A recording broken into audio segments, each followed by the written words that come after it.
আমার কাছে একটা কেক আছে, অলটাইমের একটা কেক আছে।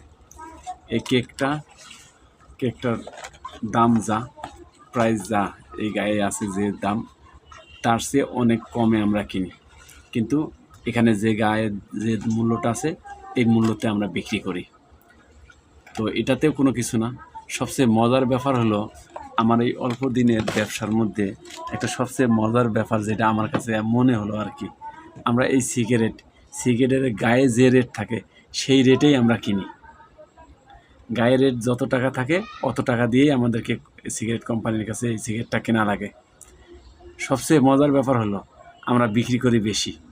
এটার মধ্যে কোনো মূল্য নির্ধারণ করা নেই। ওরা সিগারেট কোম্পানি যত টাকা বেচতে বলে আমরা অত টাকায় বেচি, কিন্তু কেনার বেলায় সিগারেটের গায়ে এই প্যাকেটে যত টাকা মূল্য থাকে অত টাকা দিয়ে আমরা সিগারেট কোম্পানির কাছে কিনি। এটাই সবচেয়ে আমার মজার ব্যাপার আর মজার বিষয়টা আমার কাছে আর কি। এটাই মনে হলো যে এটা একটা আশ্চর্যজনক একটা ব্যাপার, খুবই একটা মজার একটা ব্যাপার যে গায়ে যে যত টাকা অত টাকা দিয়ে কিনি, কিন্তু আমরা এই মূল্য ছাড়া বিক্রি করি, যে কোনো নির্ধারণ নেই। ওরা ইচ্ছাকৃতভাবে একটা দাম ধরে দেয়, ওই দামেই আমরা বিক্রি করি। সবাইকে ধন্যবাদ।